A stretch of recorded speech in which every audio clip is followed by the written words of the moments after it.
예, 만나서 반갑습니다. 광호 스님이라고 합니다.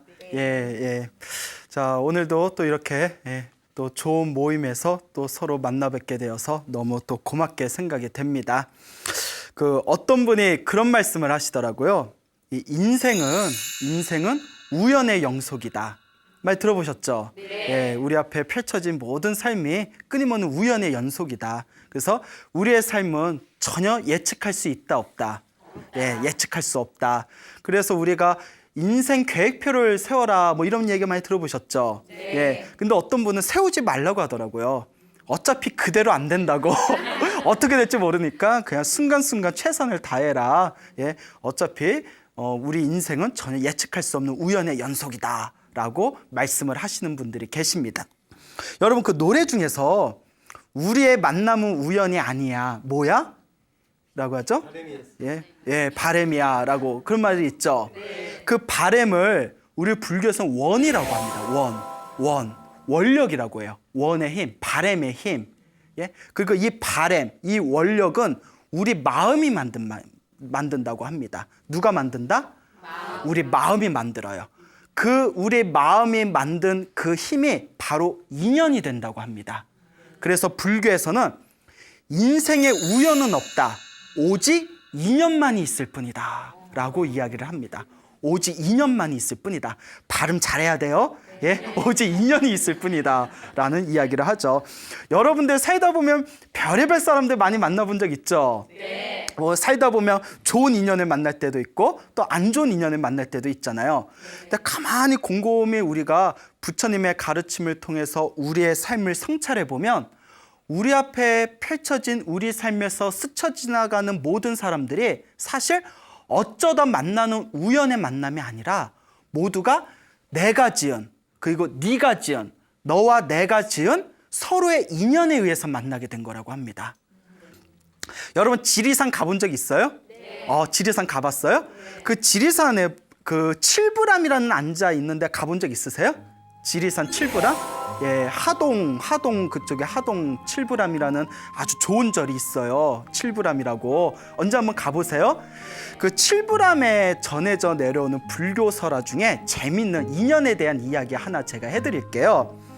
그 조선시대 때 그 지리산 밑에 큰 고을에 사또가 새로 취임을 했답니다. 사또가.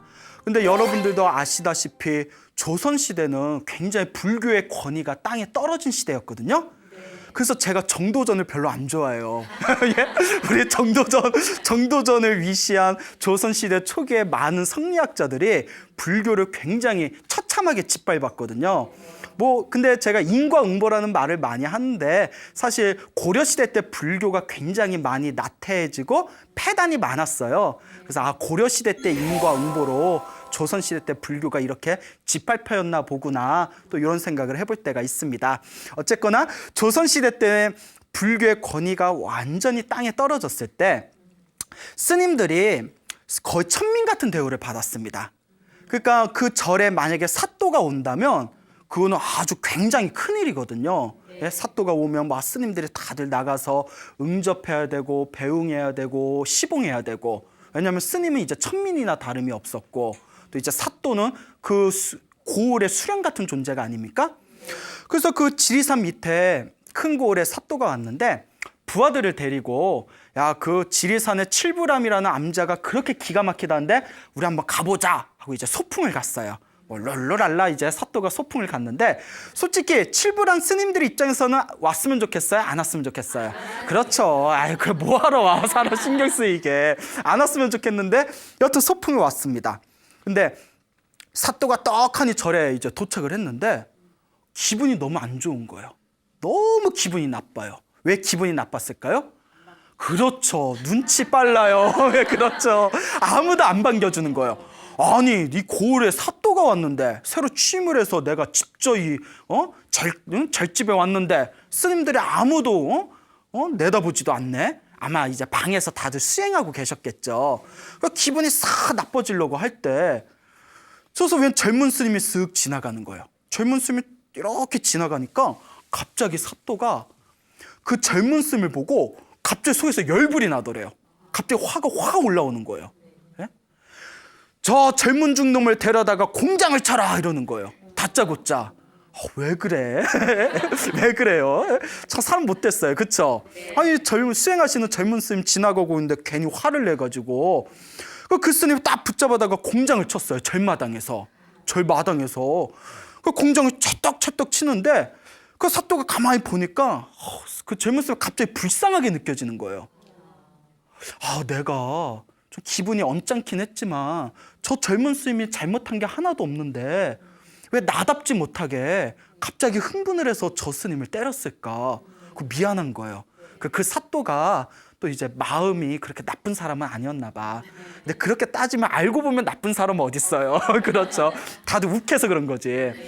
그 때려놓고 나니까 너무 미안해서 곤장 7대에서 멈추게 했어요. 곤장 7대를 때렸는데 멈춰라 이러는 거예요. 여러분 그 곤장 칠 때 그 치도곤이라고 해가지고 그 나무 그거 보셨어요?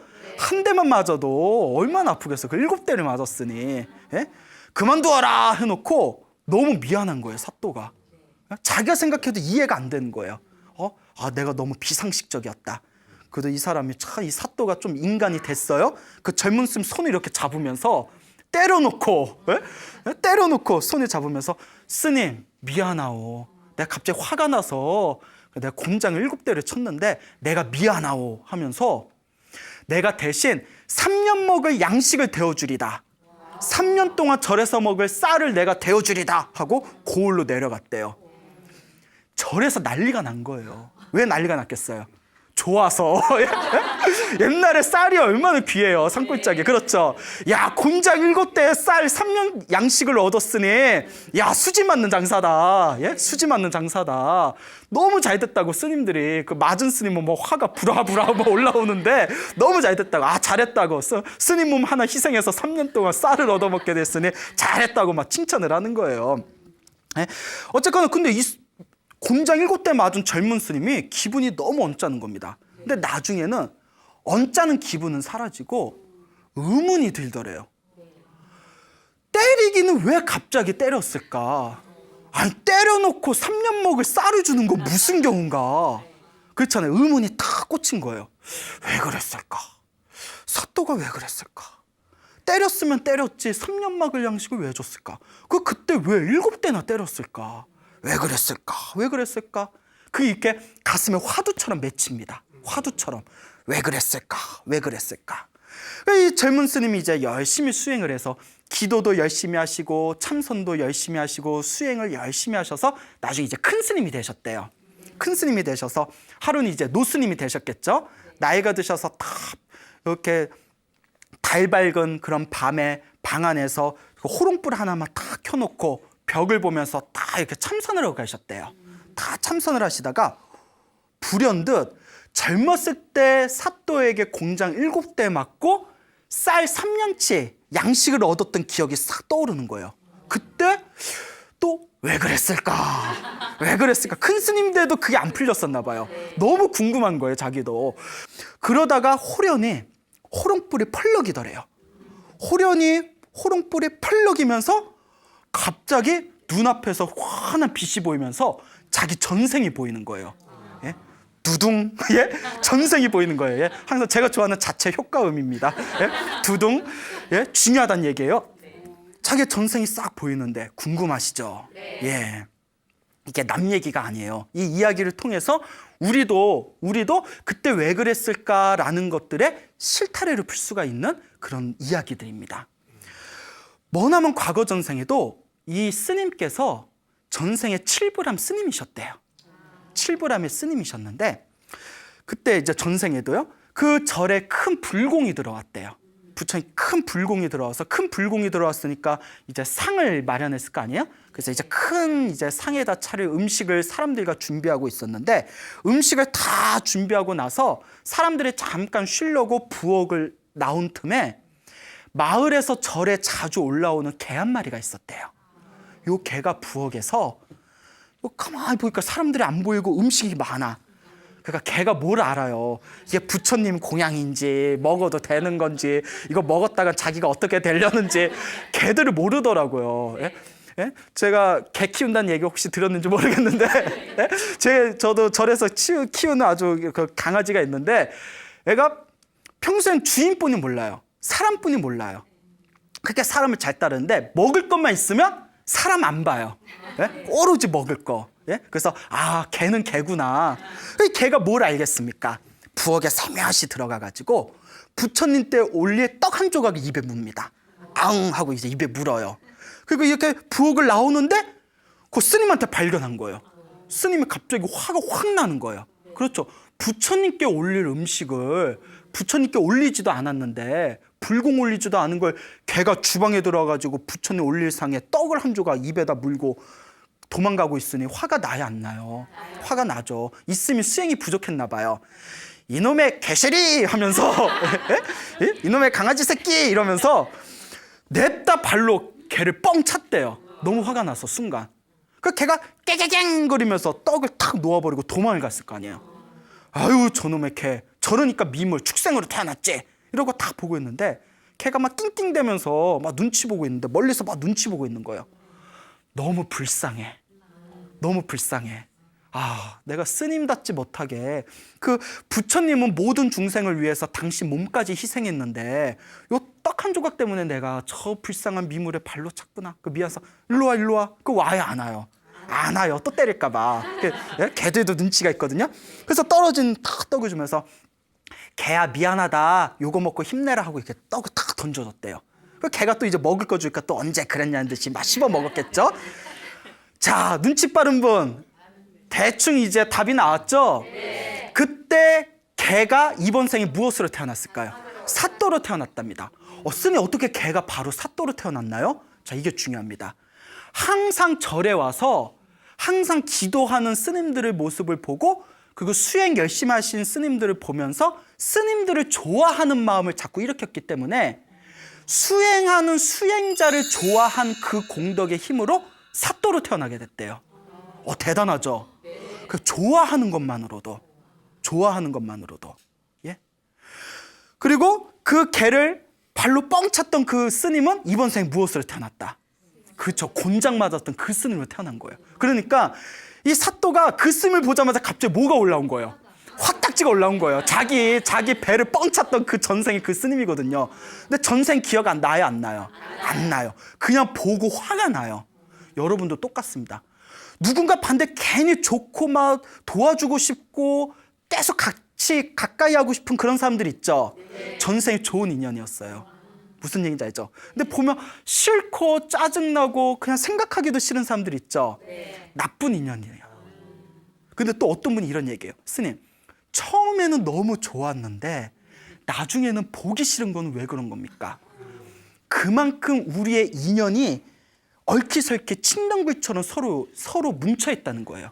그러니까 우리가 살다 보면 좋은 일 할 때도 있고 나쁜 일 할 때도 있잖아요. 좋은 일을 한 좋은 인연과 나쁜 일을 한 나쁜 인연이 서로 엉켜 있어서 좋았다가 싫어지고 싫었다가 좋아지는 거예요. 그러니까 이 인과응보와 이 인연의 세계가 이와 같이 심오합니다. 이 자기의 전생을 다 봤던 그 스님이 그때서야 비로소 무릎을 딱 치면서 하는 얘기가 발길질 한 번 하고 떡 한 조각 던져주었더니 곤장은 7대요 3년 먹을 쌀로 돌아왔구나 라고 노래를 불렀다고 합니다. 그 가슴이 뻥 뚫리면서 의문이 풀린 거예요. 그 부처님의 그 인연법을 완전히 훤하게 이해하게 된 거죠. 예, 여러분들도 여러분들이 살아가면서 만나게 된 그 숱한 인연들이 다 여러분들이 만들어 놓은 씨앗들입니다. 좋은 씨앗도 있고 나쁜 씨앗도 있고 그 씨앗도 결국은 누가 심어 놓은 거죠? 내가 심어 놓은 거고 결국은 누가 그것을 또 마무리해야 되죠? 내가 마무리해야 됩니다. 예. 예전에 굉장히 요새는 잘 안 봐요. 예전에 요새도 하는지도 모르겠는데 굉장히 재밌게 봤던 드라마가 있어요. 제가 원래 드라마 같은 걸 잘 안 보는데 이 드라마는 제가 자주 시청했어요. 왜냐하면 가끔 스님한테 상담이 들어올 때가 있어요. 상담이 들어올 때가 있는데 그중에 부부관계에 대한 상담이 많이 들어올 때가 있어요. 아무래도 그렇겠죠. 가장 많이 보는 사람이 아내고 남편이다 보니까 좋은 일, 안 좋은 일 많이 생길 거 아니에요? 그러면 부부 상담이나 뭐 젊은 애들, 청년회에서 연애 상담 같은 게 들어오면 저는 항상 이런 의문이 들었죠. 왜 결혼도 못 해본 스님한테 아니 나한테 결혼 상담을 하면 내가 뭘 얘기해 주겠어요? 아니 연애도 못 해본 스님한테 연애 상담을 하면 내가 무슨 말을 해줄 수 있겠어요? 그래요 안 그래요? 예. 근데 이제 가만히 들어보니까 그냥 자기 말을 좀 들어달라는 거더라고요. 예. 그렇게라도 조금 자기 말 좀 들어달라. 그만큼 이제 답답한 마음을 풀고자 하는 거겠죠? 근데 제가 이제 연애라든가 이제 그 결혼 생활이라든가 이런 걸 잘 모르다 보니까 제가 즐겨봤던 드라마가 사랑과 전쟁이었어요. 예? 결혼한 부부는 어떻게 살까? 근데 자꾸 보다 보니까 큰 부작용이 생겼어요. 사랑과 전쟁에 나오는 부부가 정상적인 부부가 많아요? 비정상적인 부부가 많아요? 다 비정상적이잖아요. 나중에 몇 년 보니까 어떤 생각이 드냐면 모든 사람이 다 이렇게 사나? 예? 모든 사람이 다 이렇게 막장으로 사나? 이런 생각이 들더라고요. 그건 아니죠. 예. 자, 근데 이제 사랑과 전쟁이라는 이제 프로를 보면 부부 인연에 대해서 이렇게 나와요. 사랑했던 사이인데 어떤 좋지 못한 상황에 처해져서 서로 헤어지게 되고, 예? 그리고 막 가슴 아파하고, 혹은 뭐 사기도 치고, 뒤통수도 치고, 가슴 아파하고. 그래서 그런 부부의 인연을 볼 때 부처님의 말씀이 떠오르더라고요. 부처님께서 무엇이라고 말씀하셨냐면 부부의 인연은 아주 깊다라고 하셨습니다. 부부의 인연은 아주 깊다. 자, 부모 자식지간의 인연이 아주 깊답니다. 무슨 얘기인지 알죠? 네? 내 아버지의 정자와 내 어머니의 난자에 의해서 나라는 존재가 출현하게 됐잖아요. 그러니까 부모 자식의 인연이 굉장히 깊어요. 형제 자매의 인연이 굉장히 깊답니다. 왜 깊을까요? 한 어머니의 자궁 안에서 똑같은 자궁 안에서 나온 그 인연이 보통 인연이 아니래요. 그리고 부부 인연이 아주 깊답니다. 왜 깊을까요? 인생의 반을 서로 살을 맞대면서 한 입을 해서 살잖아요. 그게 어떻게 보통 인연이라는 거예요. 예? 그래서 부부의 인연이 아주 깊답니다. 제가 예전에 그 책을 워낙 좋아해요. 이 책 저 책 읽다 보니까 뭐 동양 철학도 보고 뭐 하다 보니까 나중에 이제 사주책도 좀 보게 됐어요. 네, 그래서 뭐 사주를 볼 줄은 몰라요. 예. 보다 때려쳤어요. 예. 잘 맞는 것 같지도 않고 뭐. 예. 그래서 이렇게 이제 사주책을 봤는데 사주책도 볼만한 내용이 많아요. 특히 이제 사람의 인연에 대한 부분. 사주책에 이런 내용이 나오더라고요. 어떤 책에 그 사주 공부하신 분의 교과서 같은 책인데 옛날에 사주를 보는 사람 대가들은 궁합을 안 봐줬대요. 궁합을 안 봐줬다. 궁합을 안 봐줬대요. 근데 우리들 보통 사주 보러 가는 게 궁합 때문에 또 많이 가잖아요. 근데 진짜 사주 옛날 대가들은 궁합을 안 봐줬다. 왜냐하면 부부 인연이 너무나 깊기 때문에 궁합 봐줘봤자 안 맞는다고 해서 헤어질 것도 아니고, 예? 아무리 맞아도 인연이 아니면 또 합쳐지지도 않는데요. 예? 그만큼 부부 인연이 깊어서. 그래서 가끔 어느 또 이제 상담을 할 때 스님 우리 뭐 애가 있는데 스님이 법문하시면서 사주 같은 거 그거 집착하면 절대 불자가 아니다. 기도로 운명을 극복해야 된다 말씀하셨지만 우리 중생 마음이 그게 아니잖아요. 그래서 애 때문에 궁합 좀 보러 다니면 다 안 좋대요. 안 좋다고 해서 헤어지라고 하면 죽어도 못 헤어지겠대요. 어떻게 하면 좋아요? 뭐 이런 경우가 간혹 있어요. 이런 레퍼토리가 1년에 한두 번은 꼭 상담이 들어와요. 근데 저는 드리는 말씀이 하나밖에 없어요. 궁합이 좋든 나쁘든 만날 인연은 만난다. 만나서 잘 사면 그만이고 못 살아도 그들이 풀어야 할 숙제다. 아이들을 위해서 기도를 많이 해줘라. 제가 드릴 수 있는 말은 그 말뿐이 없더라고요. 예? 그리고 이런 얘기가 나오더라고요. 그 사주책에. 궁합을 봐주지 말래요. 옛날 대가들은 궁합을 잘 안 봐줬대요. 왜냐? 사주가 100% 안 맞거든요. 사주가 100% 안 맞아요. 문제가 뭐냐면 만약에 서로 좋은 인연인데 내가 사주를 잘못 봐줘서 서로 궁합이 안 좋다고 해서 찢어놓을 경우 그 무서운 업을 자기가 받아야 된대요. 예, 무슨 말인지 알겠죠? 그래서 제가 그 점보는 점술가, 역술가한테 직접 들은 얘기예요. 역술가한테 직접 들은 얘기인데 스님, 실은 저희들 사이에서도 점을 잘못 봐줘서 구업, 입으로 잘못된 업을 지으면 나중에 그 화를 크게 받는다라는 그런 가르침이 있습니다. 그런 얘기를 하더라고요. 무슨 말인지 알겠죠? 그 사람의 인연은 우리가 함부로 뒤흔들 수 있는 게 아니에요. 그리고 그걸 함부로 우리가 조작하고 움직이려고 하면 그 화가 누구한테 미친다? 우리한테도 미칠 수가 있어요. 알겠죠? 근데 좋은 부부, 좋은 인연을 만난다는 것도 정말 어려운 일입니다. 예, 정말 어려운 일이에요. 그래서 뭐 우리나라의 이혼율이 굉장히 높다고 하잖아요. 이혼율이 굉장히 높다고 하잖아요. 불교에서는 이혼을 반대할까요? 아니면 반대하지 않을까요? 물론 찬성하지는 않지만 반대할까요? 반대 안 할까요? 부처님은 부처님 저희 관계가 별로 안 좋아요. 응? 헤어져. 부처님 쿨하게. 부처님은 이혼하지 말라는 말씀은 안 하셨어요. 몰라요. 그 당시에 뭐 이혼에 대한 개념이 없어서 그런지 몰라도 대신 이런 말씀을 하십니다. 헤어지되 원망하지 말아라.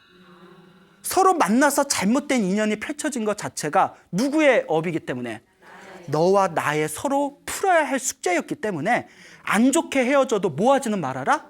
원망하지 말아라. 중요한 말씀 하나 드릴게요. 그 인간 만난 게 누구 업이에요?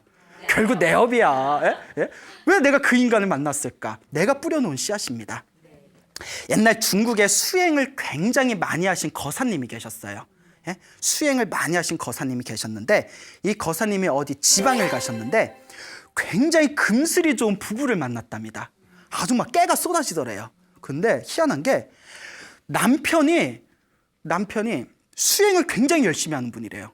그 부부의 남편이 불교 수행을 아주 깊이 열심히 하시는 분이었는데 부인이 남편을 어찌나 지극정성으로 섬기는지 남편을 눈에다 넣어도 눈물을 안 흘릴 정도래요. 모르겠어요. 한번 진짜 넣어봤는지 모르겠는데 정말 넣어봤는지 모르겠는데 남편을 눈에 넣어도 눈물을 흘리지 않을 정도로 그렇게 남편을 지극정성으로 시봉하던 아내가 있었대요. 대단하죠? 그러기 쉬워요, 어려워요? 오. 방송 보시는 남편분 서운해하시겠다. 응? 그래서 나중에 이제 둘의 사이가 너무 좋으니까 또 부인이 어쩜 저렇게 남편한테 잘할까 몇 번 질문을 던졌답니다. 그 거사님이 그 남편한테 그 금슬의 비결이 뭡니까? 그게 금실을 좋은데 비결이 뭡니까? 그냥 남편이 웃기만 하고 대답을 안 해주더래요. 아니 어쩜 저렇게 부인이 남편한테 끔찍하게 저렇게 위합니까? 비결이 뭡니까? 예? 모든 남편의 로망입니다. 어쩜 부인이 저렇게 남편한테 잘할 수가 있습니까? 근데 자꾸 웃으면서 대답을 안 하더래요. 왜 대답을 안 하지?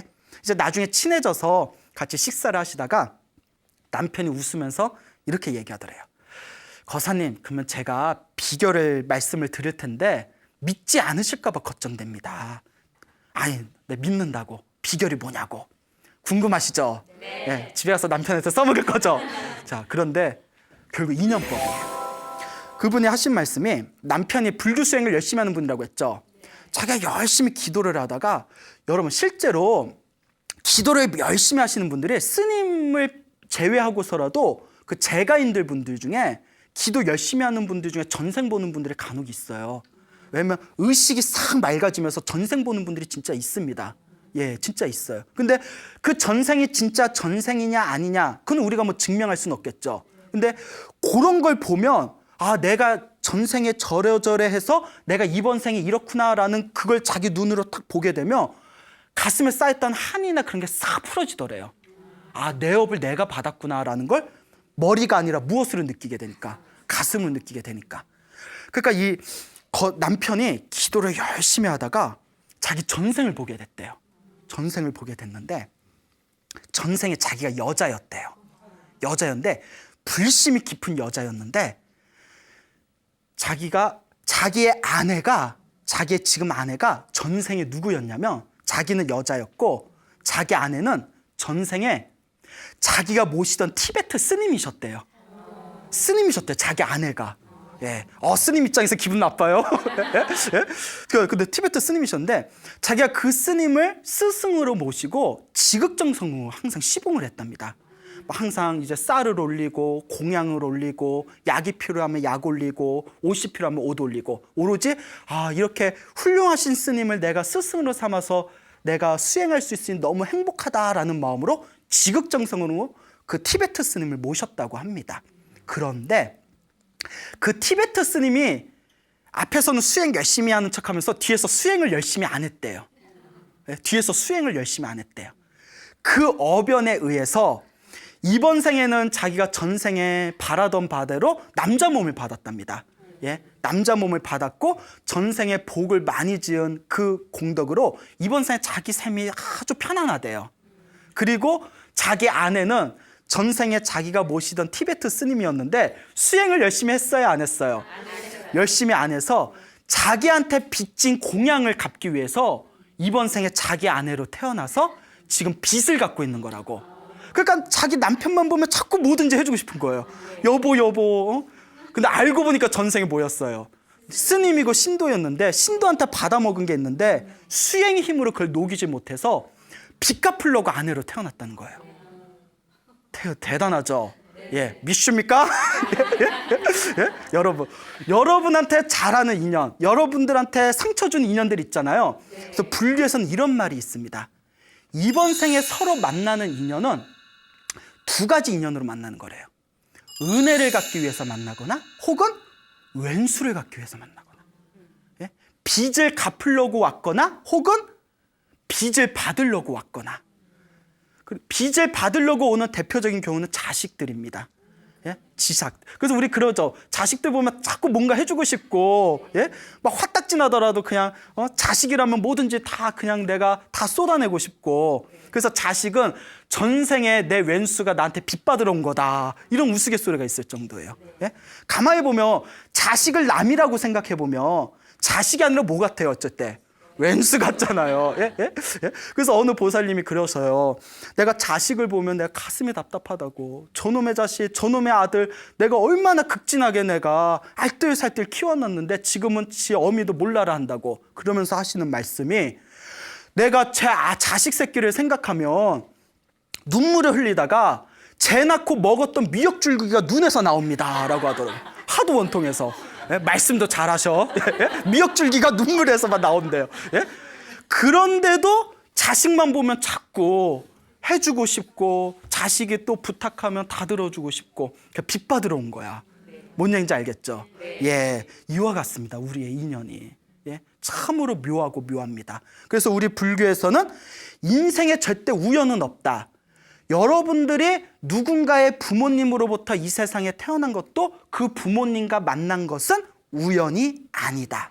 서로 인연에 의해서 부모 자식의 인연이 성립된 것입니다. 내가 자식을 낳게 되었을 때 그 자식도 절대 우연에 의해서 내 자식으로 태어난 게 아니다. 그것도 오랜 생 동안 서로 만나게 된 인연에 의해서 내 자식으로 태어난 것이라고 합니다. 알겠죠? 부부도 그와 같아요.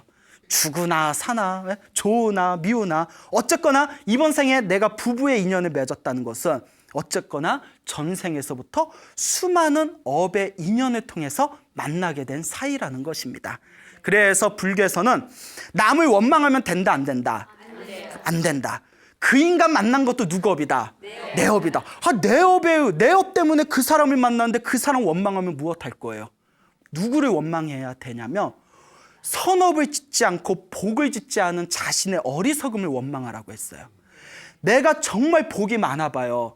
예? 그러면 어떤 사람을 만날까요? 복 많은 사람 만나요. 내가 선업을 짓지 않고 악업을 많이 지으면 나를 괴롭히는 사람을 만나게 됩니다. 아시겠죠? 예? 그래서 부처님께서도 여러분 부처님은 완전한 깨달음을 얻으시고 복덕과 지혜를 완벽하게 갖추셨잖아요. 그렇죠? 그런 부처님도 살다가 곤란한 일을 당하실 때가 있었어요. 예? 곤란한 이상한 사람을 만나서 괴롭힘을 당하실 때가 있었어요. 그때 부처님의 제자가 부처님께 이와 같이 여쭙니다. 부처님은 모든 업이 소멸되시고 지혜와 복덕을 다 갖추셨는데 왜 이런 곤란한 일을 겪으셔야 됩니까? 그럴 때마다 항상 부처님이 하신 말씀이 있으세요. 머나먼 과거 전생에 내가 저 사람한테 이런 업을 지었기 때문에 그 업이 남아서 내가 부처가 된 뒤에도 그 업을 내가 지금 받고 있는 것이다. 이것을 옛날 큰 스님들은 다음과 같이 해석합니다. 부처님께서 더 이상 받을 업이 없으시다.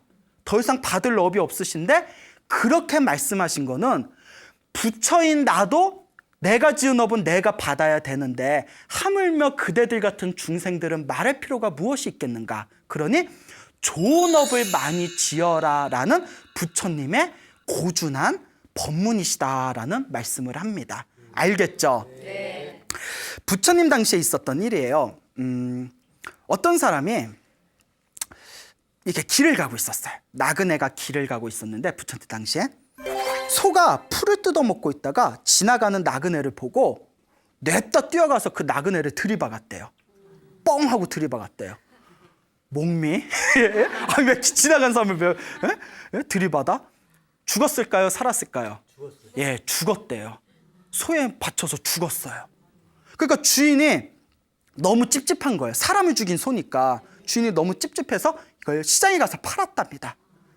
그래서 새 주인이 돈을 계산하고 그 소를 데리고 오다가 목이 말라서 소를 뒤에다 놓고 개울가에서 물을 마시고 있었대요. 새 주인이 물을 마시는데 또 가만히 있던 소가 물 마시고 있는 새 주인을 뒤에서 들이박았대요. 죽었을까요? 살았을까요? 죽었어요. 예. 죽이는 거 좋아하시나 봐요. 예. 2명이 죽었습니다. 그렇죠.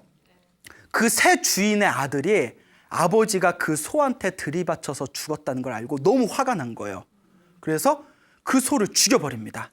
그 소를 죽이고 죽인 소 아깝잖아요. 시장에 가서 고기를 내다 팔았대요. 잘라가지고 내다 팔았는데 그때 어떤 사람이 그 시장에서 신선한 소고기를 판다는 얘기를 듣고 그 시장을 갔는데 소고기가 다 팔린 거예요. 그래서 그 소고기를 파는 사람한테 고기 남은 게 없습니까? 아이고 저거 소 머리 하나만 남았습니다. 머리 하나 남았고 나머지 다 팔렸습니다. 아유 아쉬운 대로 머리라도 주십시오 하고 소머리를 사갔대요. 그래서 소머리에다가 다 줄을 매가지고 어깨에다 둘러매고 이제 롤롤랄라 가고 있는 거예요. 근데 이제 인도가 이제 낮에 덥잖아요. 이러다가 내가 더위 먹겠다. 좀 쉬었다 가자 싶어서 나무 밑에서 이제 그늘 밑에서 조금 쉬었다 가려고 그 소머리를 이렇게 나뭇가지에다 매달아 놨답니다. 끈을 이렇게 매달아 놓고 밑에 그늘에서 편안히 누워서 낮잠을 자고 있었대요. 그래서 편안히 낮잠을 자는데 자 여기서 그냥 그렇게 낮잠 자다 끝났습니다 하면 안 되겠죠?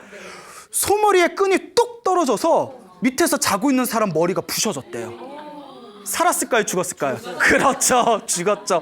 소 한 마리가 몇 명을 죽였어요? 3명을 죽였어요. 살다 보니 별일이 다 있네. 근데 여러분 우리가 가끔 뭐 세상에 이럴 수가 비슷한 프로나 뭐 다큐멘터리 보면 이런 정말 소설 같은 이야기 엄청 많아요.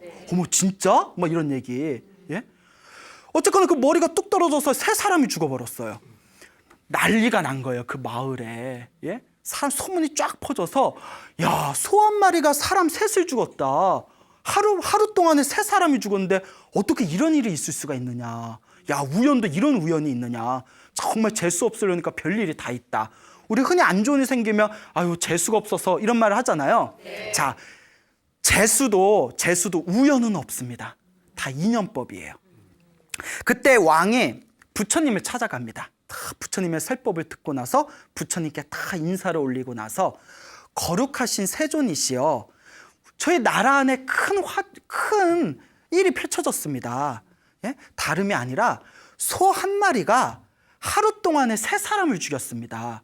어떻게 이런 일이 있을 수 있습니까? 우연치고도 참으로 별스런 우연입니다. 그러니까 부처님께서 미소를 지으면서 다음과 같이 말씀하십니다. 이 세상에 우연은 있다 없다. 우연은 없습니다. 모든 것은 인연입니다. 그때 왕이 부처님께 거룩하신 세존이시여 이 참으로 신기한 이야기의 인연법을 듣고 싶습니다. 법을 설해 주십시오라고 청을 합니다. 그래서 부처님께서 다음과 같이 말씀하십니다. 왕이시여 그리고 모든 불제자들이여 나의 말을 잘 들으시오. Listen. 부처님께서 이와 같이 법을 설하십니다. 머나먼 전생에 3명의 상인이 있었답니다. 3명이 이제 장사를 하는 상인이 있었는데 길을 걷다가 너무 이제 몸이 피곤할 때 어느 허름한 주막에 들어가게 됩니다. 주막에서 이제 좀 하룻밤 쉬려고 가만히 들어가 보니까 홀로 나이가 많으신 할머니가 홀로 주막을 지키고 있는 거예요. 그래서 할머니 저희가 사례를 듬뿍 해드릴 테니까 여기 음식도 제일 좋은 걸로 준비해 주시고 잠자리도 제일 편하게 제일 좋은 잠자리 침구를 좀 구해다가 저희들 편안하게 잠자리 좀 꾸며 주십시오. 사례는 충분히 해드리겠습니다. 그러니까 그 할머니가 다 3명의 상인들을 보니까 좀 돈이 있어 보여요. 그래서 아이고 간만에 이 시골 주막에 웬 횡재냐 해가지고 이웃집을 다니면서 막 있는 거 없는 거 다 끌어다가 빚을 져가지고 음식도 화려하게 해주고 잠자리도 편안하게 다 꾸며줬답니다. 이 상인들이 거기서 하룻밤만 머무르려고 했는데 너무 편하니까 며칠 동안 머물렀대요. 며칠 동안 푹 머무르고 계산서를 봤는데 너무 많아. 예? 너무 많아. 야, 우리가 이렇게 놀았냐? 야, 이거 너무 부담스러운데? 어떡하지? 그때 전문 용어로 뭐라고 하죠? 두 글자로? 예, 먹튀라고 합니다. 예? 먹고 튀었어요. 야, 빨리 가자. 할머니 없을 때 도망가자. 그 짐을 가지고 이제 도망가는 거예요. 못됐어. 그쵸? 사람들 참 못된 사람들 많아요. 그러니까 할머니가 와보니까 도망간 거예요. 할머니가 얼마나 몸이 힘들겠어요. 절뚝거리는 다리를 가지고 몇리길을 뛰어가가지고 가까스로 그 상인들을 붙듭니다. 막 숨을 헐떡이면서 여보시오 젊은이들 약속을 했으면 살해를 해야 될 거 아니요. 어찌 약속을 지키지 않으시오. 이 상인들이 이 3명의 상인이 오히려 적반하장으로 계산 다 했구만. 어디 와서 사람을 또 바가지를 씌우느라고 오히려 화를 내는 거예요.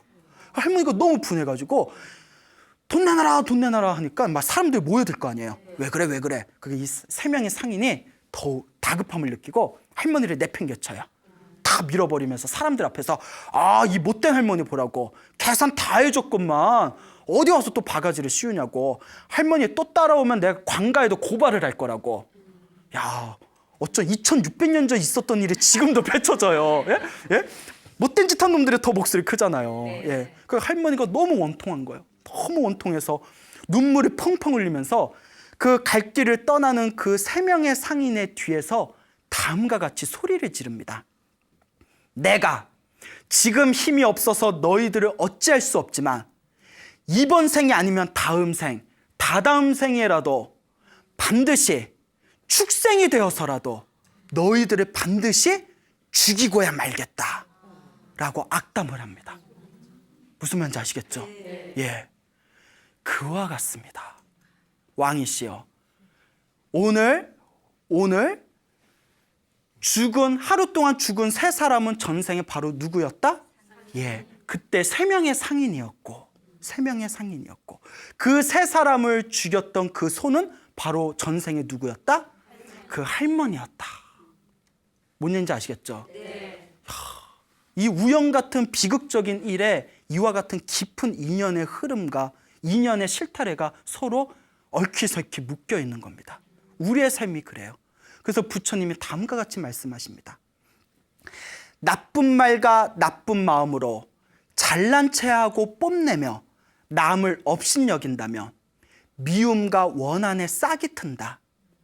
좋은 말과 좋은 마음으로 남을 공경하고 친절을 베풀면 미움과 원한이 저절로 사라진다. 자, 중요한 겁니다. 사람마다 세상에 태어날 때 입안에 도끼가 있으니 입안에 도끼가 있어서 그것으로 자기 몸을 찍나니 그것은 나쁜 말 때문이다. 사람마다 다 자기 입에 도끼가 있대요. 내가 내뱉은 그 말이 언젠가 누구에게 돌아온다. 자기한테 돌아오는 거예요. 그때 그 할머니가 그래 이게 다 전생의 내 어변인가 보다. 그래 오늘 내가 다 비천상했다. 다음에 만날 때는 좋은 인연으로 만나자. 쿨하게 딱 이렇게 생각했으면 이번 생에 서로 태어날 일이 있었겠어요? 없었겠어요? 없었죠. 그 3사람들과의 인연도 서로 죽고 죽이는 관계로 끝나는 악연으로 그것이 마무리되지는 않았겠죠. 그 다 입안에 도끼가 있어요. 그러니까 여러분, 불교에서는 입으로 짓는 업이 무섭답니다. 여러분 살다 보면 막 이렇게 저주 비슷한 악담할 때도 있죠. 살다 보면 이런 XX 막 이러면서 내가 너 다음 생활에도 모가지를 부러뜨릴까요 보다 뭐 이런 생각 해본 적 있어요 없어요? 이러면 나만 이상해지잖아요. 다들 착하셔서. 예? 그러니까 말이 씨가 됩니다. 말이 뭐가 된다? 예, 말. 여러분이 지었던 말, 그 저주의 말들을 정화시키세요. 앞으로는 좋은 말만 하세요. 알겠죠? 네. 이와 같은 이 어변의 흐름 속에서 우리가 어떻게 지혜롭게 살 것인지를 고민해 봐야 됩니다. 마지막 이야기를 하나 해드리겠습니다. 여러분 오비일학이라는 사자성어 아세요? 네. 오늘 오비일학의 출처를 여러분들이 배우시게 될 겁니다. 중국 양나라 무제 때 천태지자라는 큰 스님이 계셨어요. 큰 도인 스님이세요. 그 불교 역사에 남는 큰 도인이셨는데 하루는 천태산에서 머물러서 천태지자라고 불렸어요. 그 천태산에서 가만히 바위 위에서 이렇게 참선하고 계셨는데 눈앞에서 산돼지가 후다닥 하고 도망가더래요. 산돼지가 휙 하고 도망가고 곧 이어서 사냥꾼이 활을 들고 두리번 거리면서 나타나더랍니다. 그 바위 위에 앉아있는 천태 스님한테 스님 혹시 도망가는 돼지 못 보셨어요? 그 돼지를 잡아야 되는데 어디 갔는지 알려주세요. 그럼 알려줘요 안 알려줘요? 안 알려줌? 예? 예? 자, 그때 천태 스님이 다음과 같은 노래를 부릅니다. 까마귀 날자 배 떨어져 뱀의 머리 부셔졌고 죽은 뱀은 돼지로 태어나 돌을 굴려서 꿩이 죽었도다. 죽은 꿩이 사냥꾼이 되어 돼지를 잡으려 하니 스님이, 천태스님을 가리키는 거겠죠? 스님이 인연을 밝혀서 맺힌 원한을 풀어주려 하도다 라고 노래를 부르시더랍니다. 자, 사냥꾼이여 화를 내려놓으시오. 내 말을 들어보시오. 내 말을 잘 들어보시오. Listen. 머나먼 과거 전생에 까마귀가 배나무 위에서 놀고 있었다. 배가 놀다가 호련히 푸두둑하고 허공을 날아가니 그때 배가 뚝 떨어져서 밑에서 자고 있었던 뱀의 머리 위에 똑 떨어져서 뱀머리가 깨져버렸다. 죽은 뱀이 무엇으로 태어났다? 돼지로 태어났고 그 까마귀도 죽어서 꿩으로 태어났다. 하루는 돼지가 풀뿌리를 캐어 먹으려고 땅을 파고 있다가 그만 돌이 굴러가지고 밑에 있던 꿩 머리를 쳐서 꿩이 죽어버렸다.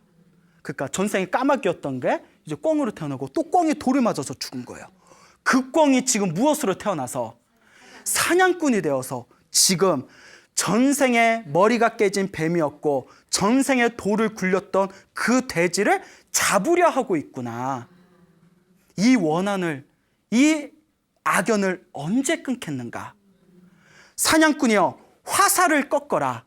지금 이 악한 고리를 끊지 않으면 어느 세월에 끊겠는가? 라고 말씀을 하셨다고 합니다. 그러니까 사냥꾼이 그 자리에서 화살을 딱 꺾으면서 눈물을 흘리면서 거룩하신 스님이시여, 이 죽이고 죽는 이 사바세계에서 벗어나서 영원한 행복을 얻고자 합니다. 저를 제자로 받아주십시오. 해서 제자가 머리를 깎고 나중에 큰 스님이 되셨다고 합니다. 그 사냥꾼도. 이와 같습니다. 예? 불교의 인연법이 이와 같아요. 여러분 한번 고민해 보시기 바랍니다. 우리가 지금 살면서 우리 인생에서 만나는 그 수많은 인연들의 흐름을 한번 가만히 살펴보시기 바랍니다. 좋았던 인연도 있고 현재 좋은 인연도 있고 나빴던 인연도 있고 현재 나쁜 인연도 있고 또 앞으로 좋아질 인연도 있고 앞으로 나빠질 인연이 있을 수도 있습니다. 이 거대한 인연의 흐름 속에서 우리가 중심을 잡아야 됩니다. 그 중심은 바로 이 세상에 우연은 없다. 오직 무엇이 있을 뿐이다? 인연이 있을 뿐이고 그 인연은 내가 지은 업의 결과일 뿐이다. 이와 같은 마음을 가지시고 나를 힘들고 괴롭게 했던 사람들을 축복해 주시기 바랍니다. 그 악한 인연이 나중에 무엇으로 바뀌게 된다? 좋은 인연으로 바뀌게 됩니다. 나를 힘들고 괴롭게 했던 사람들을 향해서 진정한 마음을 가지고 기도해 줄 수 있으면 이번 생이 아니면 다음 생, 다다음 생에라도 반드시 나를 도와주는 좋은 인연으로 만나게 될 것이다. 하지만 스님, 제 복장이 터져서 죽는 한 있어도 난 그 사람 용서 못합니다. 자, 여러분, 다음 생에 또 만나야 돼. 생각해 보세요. 그 인간을 다음 생에 또 만나야 돼. 좋아요? 벌써 막 표정이 일그러지시는 분들이, 여러분, 여러분들을 힘들게 했던 그 사람들을 다음 생에 안 만나거나 좋은 인연으로 만나고 싶다면 용서하십시오. 내 전생의 업에 의해서 서로 만나게 된 인연, 다음 생에는 좋은 인연으로 만납시다. 다 내려놓으시길 바랍니다. 알겠죠? 네. 여러분, 행복해지고 싶습니까? 네. 행복한 삶을 창조하고 싶습니까? 네. 선업을 지으십시오. 복을 지으십시오. 공덕을 쌓으십시오. 복과 선업과 공덕의 힘이 여러분들을 진정한 행복의 길로 이끌어 줄 것입니다. 여기서 마치겠습니다. 소중한 나